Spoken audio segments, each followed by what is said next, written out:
trabalho é Violência na Juventude. E para a gente fundamentar o tema, a gente vai fazer uma encenação, depois a gente vai mostrar os vídeos e vai fechar com uma conclusão, com considerações finais. A gente usou o documentário Juízo e uma monografia para fazer o tema. A análise sociológica que a gente vai fazer é com base no Durkheim e a Nomin Merton. Durkheim fala sobre o fato social, que são maneiras de agir, sentir e pensar exteriores à pessoa, que possuem uma força coercitiva e que se impõem sobre a pessoa. Para construir fatos sociais, uma moral da sociedade, Durkheim dizia que era essencial a educação. A educação é o modo dos adultos moldarem as crianças para o futuro da sociedade. Então, se o adulto quer que no futuro os jovens tenham a mente capitalista, ele vai moldar e vai criar na educação, na escola, um modo capitalista, para quando o jovem crescer ele conseguir espelhar o que o adulto queria para o futuro. Seria muito bem aplicável se é perfeito e seria aplicável se tivesse isso na educação brasileira. Porém, a educação brasileira é falha. E é aí que nós chegamos na Anatomia Merton. A Anatomia Merton diz que temos metas culturais e para chegar nessas metas nós temos meios, que são meios socialmente aceitáveis pela sociedade. Os jovens que não têm essa base da educação, que a escola não dá a base para o aluno ver que tem direitos, que tem deveres e meios de atingir as metas pelos meios socialmente aceitáveis, eles acabam indo por outros meios. E aí que ocorre a anomia.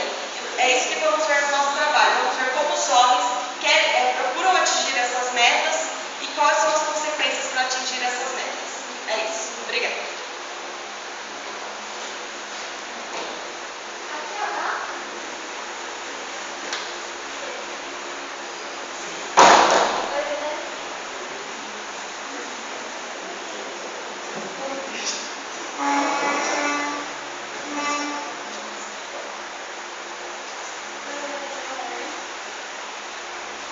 Boa noite, pessoal. É o seguinte, estou aqui para contar meu drama.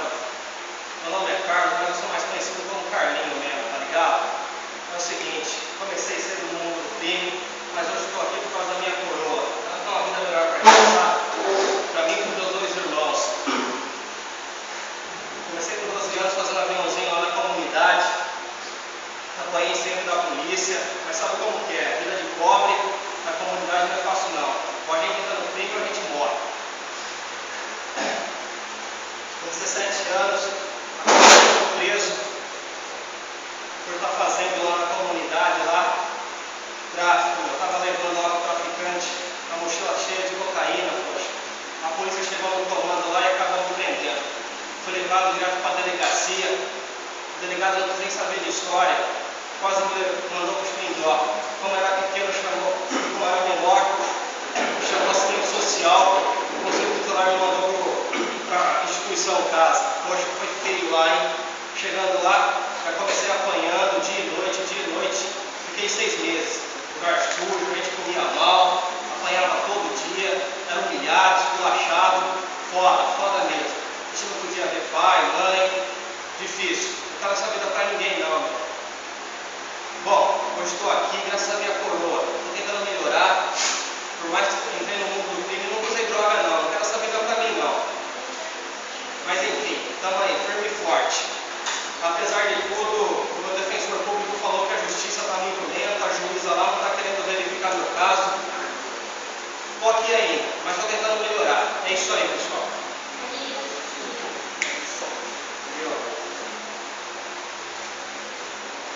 Quais são as razões que levam ao crime? Um jovem, a se envolver em tráfico, no crime que ele acabou de citar, as razões são diversas. Mas o que se tem em comum é que, na maioria das vezes, os motivos são derivados de uma violência, quer psíquica, quer física, sobre esses jovens. Justamente pelo fator deles serem assim, menores de idade, aliciados ao crime, não possuem um resguardo da sociedade muito menos do Estado ou do direito. E esse fator se deve principalmente ao preconceito que se tem, vinculado a algo intrínseco à sociedade há anos que já deveria ter sido vencido. Uma sociedade que se diz caminhando para a modernidade, para o desenvolvimento, ainda julga pessoas, consegue subjugar outras pessoas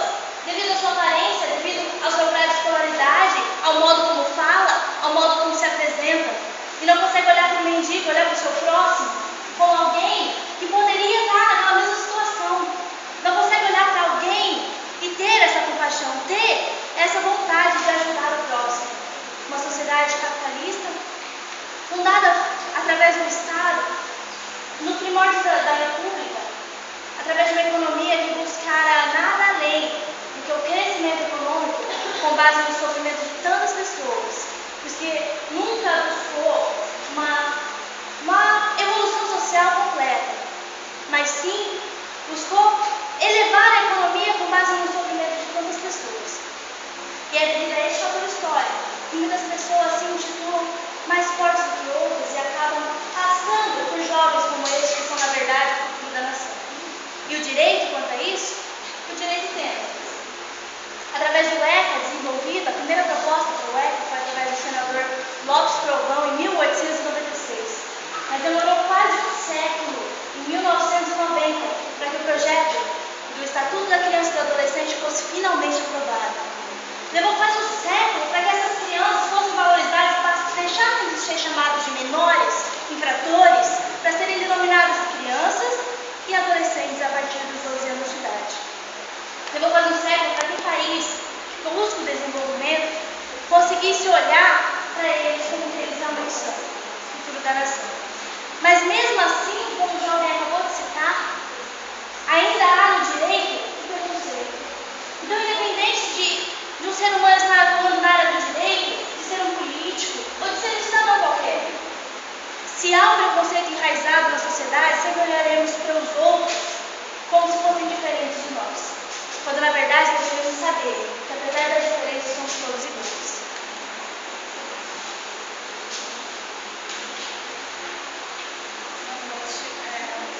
Meu nome é Bárbara e eu tenho muita vergonha de falar isso, foi um trauma que eu sofri na minha vida.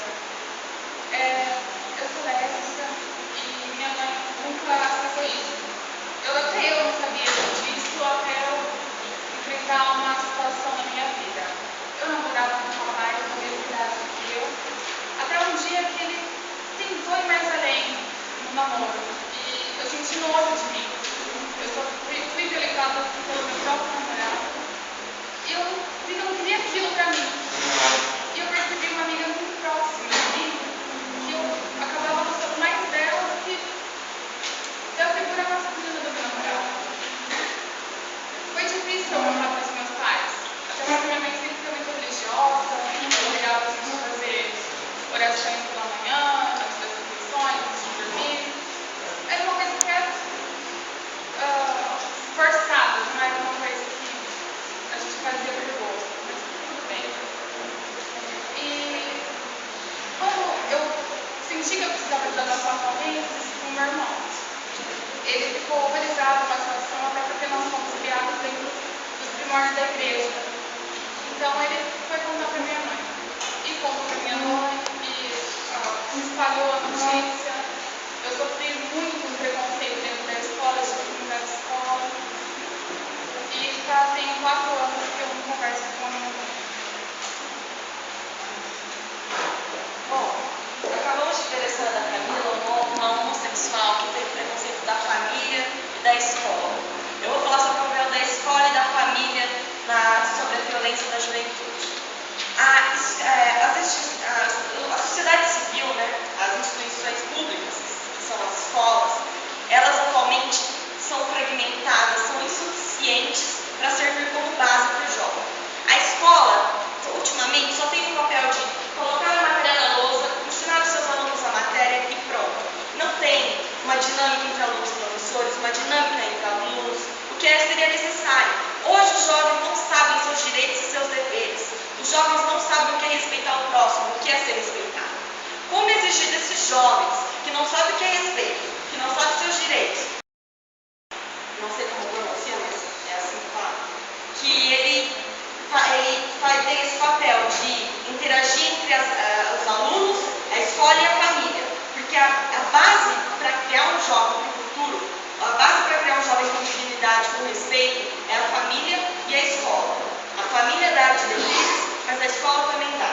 E se a escola não dá essa base, se a escola não ensina, se a escola não mostra o que o jovem pode fazer, que ela é capaz de fazer, que ele pode conseguir chegar numa meta, seguindo os caminhos certos, o jovem não tem para onde ir. E como a escola não dá base, ele foge, ele procura fora da escola, procura em outros lugares, que são normalmente meios ilegais.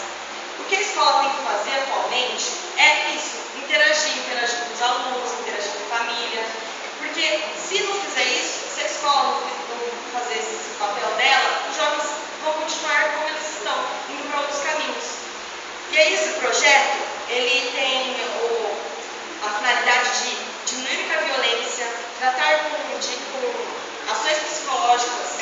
pedagógicos entre os alunos, a escola, diminuir a escola, a violência fora da escola, porque a violência começa na escola com briguinha dentro da sala e vai indo para fora da escola. Isso vai levando os jovens ao crime. Então é isso que temos que ver. Vimos com base na fala dela que a escola não dá essa base, a escola discrimina. Então a escola que é a base não der mais respeito conjunto com a família. Sou eu agora.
Senhores, a relação que a gente tem que estabelecer agora, que a gente está expondo, é a sociedade e o Estado. A violência contra o jovem por parte do Estado, ela não é uma forma repressora como a gente imagina que seja, não só pela polícia militar, mas é um fruto de uma política também. O relatório da OMS, recente agora, 2013, ressalta que o Brasil é o 7º país do mundo em violência contra os jovens e adolescentes. Já ocupou o primeiro lugar. Hoje está em 7º. Isso não quer dizer que a violência diminuiu. Ela aumentou na América Latina e em outros lugares do mundo também. Bom, o Brasil está bem atrás, né? Por exemplo, 500% maior a criminalidade, a violência contra o jovem adolescente, principalmente a questão dos homicídios. Na Inglaterra, no Japão, na Alemanha, quer dizer, existe uma questão da nossa própria forma, um mecanismo perverso de incriminar sempre aquele que é inocente, principalmente aqui na América Latina, né? Aqui quer se resolver tudo na base da violência. Mas o mais importante ressaltar é que o mecanismo que o Estado tem, que é justamente atender a população que, vamos dizer assim, que exige mais. Por exemplo, em São Paulo diminuiu a criminalidade. Em contrapartida, no Nordeste aumentou. Isso indica o quê? Que onde se tem uma circulação de riqueza maior, existe uma exigência também maior de segurança. E o Estado dá uma segurança básica para a população. Justamente aquela população que tem a segurança básica tem também o poder de pagar por ter segurança. Isso foi um paradoxo, né? Além de oferecer uma segurança pública mínima para aquele que tem condição de pagar, aquele que tem condição de pagar, paga por segurança. Então, onde tem riqueza, circulação de riqueza, tem duas polícias, a do Estado e a particular. E na favela, por exemplo, não tem nenhuma. Por quê? Onde não tem nenhuma polícia, não tem condição de pagar particular também. Então, essa questão é o grande paradoxo do Brasil. É um fruto de um sistema político, de um sistema, um mecanismo que não atende a população como um todo na questão da segurança. E a sociedade? E os jovens, adolescentes? Tem tudo a ver com isso. Quem morre mais, os algozes aí, essa questão do grito aí para a redução da maioridade penal, são os jovens. Os algozes são os jovens. E as vítimas também são os jovens. Tá? Os jovens adolescentes. Essa que é a questão. Se vocês quiserem buscar na internet, a OMS divulgou recentemente o relatório do mapa da violência. E o Brasil está dentro disso. Né? Agora nós vamos ver uns vídeos que vai ilustrar como o Estado, o direito da sociedade civil, além das nossas falas, interfere na vida dos jovens. 60% dos jovens de periferia sem antecedentes criminais já sofreram violência policial. A cada 4 pessoas mortas pela polícia, 3 são negros.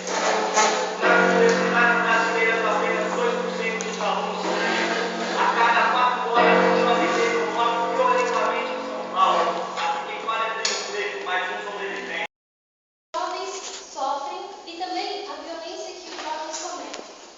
Colocamos os personagens de preto para demonstrar a influência que o Estado, o direito e a sociedade têm sobre os jovens. E também a violência direta e também indireta que eles fazem com os jovens. Nos vídeos, nós vemos a triste realidade de jovens que entram no mundo do crime e por mais que tentem sair, eles não conseguem. E quando eles tentam, muitos são mortos. Isso também pode ser visto no documentário Juízo, no qual de 7 jovens, apenas um voltou para a escola e um continuou no Instituto Criança. Porém, os jovens, principalmente os menores infratores, ainda têm esperança. Como vimos, o ECA ele é ineficiente e ineficaz. Mas, por exemplo, nós temos o NAI, que é o Núcleo de Assistência Integrada de São Carlos, que está direcionado, focado na figura do jovem, ou seja, na pessoa do jovem, e não no ato infracional. Eles têm o apoio de psicólogos que trabalham, eles trabalham os motivos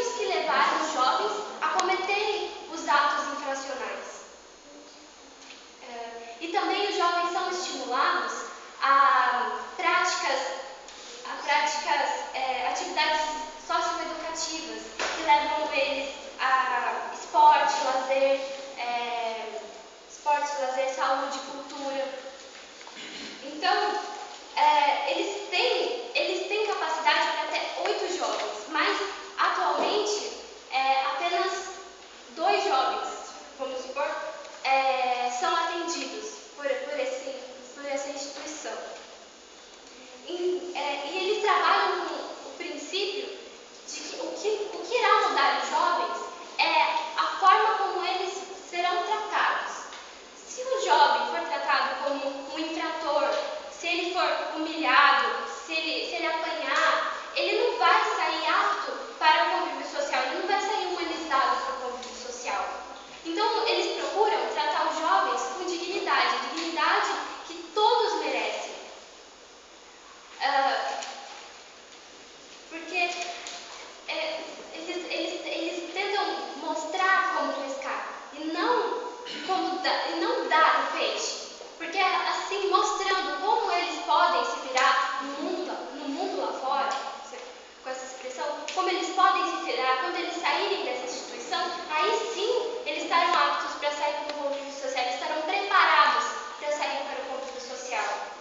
Então, por mais que a juventude atualmente esteja perdida e as medidas socioeducativas sejam falhas, ainda há esperança para jovens. E há esperança também no Estado para que ele melhore essas medidas socioeducativas e no sistema educacional, pois a felicidade dos povos e a tranquilidade das nações depende da boa educação dos jovens, da juventude. Muito obrigada.